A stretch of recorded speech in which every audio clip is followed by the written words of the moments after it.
Kalau rasa gembira tepuk tangan.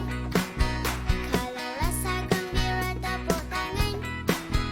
Kalau rasa gembira beginilah caranya. Kalau rasa gembira tepuk tangan.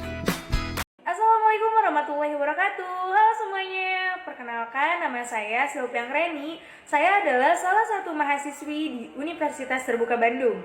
Di sini saya akan menjelaskan uraian singkat permasalahan serta strategi pembentukan moral dan sikap kemandirian peserta didik remaja ya, berdasarkan karakteristik pengembangan dan tuntutan lingkungan saat ini melalui berbagai pendekatan teori perkembangan. Masa remaja berada pada batas peralihan kehidupan anak dan dewasa. Tubuhnya tampak sudah dewasa, akan tetapi bila diperlakukan seperti orang dewasa, remaja gagal menunjukkan kedewasaannya. Pengalamannya mengenai alam dewasa masih belum banyak karena ia sering terlibat pada remaja adanya kegelisahan, pertentangan, kebingungan, konflik pada diri sendiri. Bagaimana remaja memandang peristiwa yang dialami akan menentukan perilakunya dalam menghadapi peristiwa-peristiwa tersebut.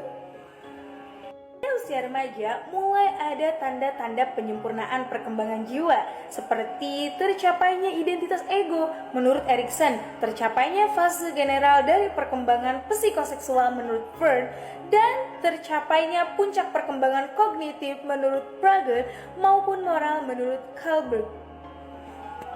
Ada beberapa perkembangan yang terjadi pada remaja. Yang pertama, remaja mulai menyampaikan kebebasannya dan haknya untuk mengungkapkan pendapat sendiri. Tidak terhindarkan, ini dapat menciptakan ketegangan dan perselisihan dan bisa menjauhkan remaja dari keluarganya. Yang kedua, remaja lebih mudah dipengaruhi oleh teman-temannya daripada ketika mereka masih kanak-kanak. Ini berarti bahwa pengaruh orang tua semakin lemah. Anak remaja berperilaku dan mempunyai kesenangan yang berbeda, bahkan bertentangan dengan perilaku dan kesenangan keluarga. Contoh-contoh yang umum adalah dalam hal metode pakaian, potongan rambut, kesenangan musik, yang kesemuanya harus mutakhir. Remaja mengalami perubahan fisik yang luar biasa, baik dari pertumbuhannya maupun seksualitasnya. Perasaan seksual yang mulai muncul bisa menakutkan, membingungkan, dan menjadi sumber perasaan salah satu frustasi. Yang keempat, remaja sering menjadi terlalu percaya diri. Dan ini bersama-sama dengan emosinya yang biasanya tugas-tugas perkembangannya, remaja masih mempunyai kebutuhan-kebutuhan yang tentu saja menurut pemenuhan secepatnya sesuai darah mudanya yang bergejolak. Kebutuhan-kebutuhan tersebut menurut Edward, sebagaimana dikutip dari Hasfa, adalah meliputi yang pertama, kebutuhan untuk mencapai sesuatu. Yang kedua, kebutuhan akan rasa superior, ingin menonjol, ingin terkenal. Yang ketiga, kebutuhan untuk mendapatkan penghargaan. Yang keempat, kebutuhan akan keteraturan. Yang kelima, kebutuhan akan adanya kebebasan untuk menemukan sikap sesuai dengan kehendaknya.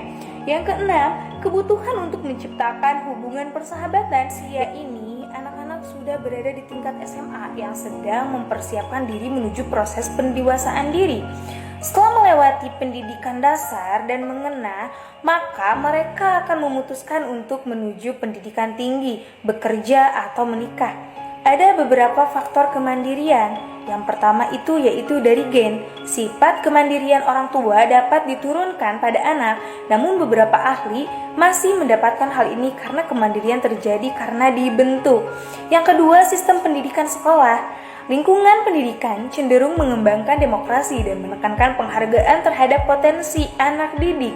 Hal ini akan menstimulasi perkembangan kemandirian anak. Terus, ada dari sistem kehidupan di masyarakat. Lingkungan masyarakat yang menghargai potensi dan tidak begitu menekankan hierarki struktur sosial akan mendorong perkembangan kemandirian remaja. Lalu yang terakhir itu ada dari pola asuh orang tua.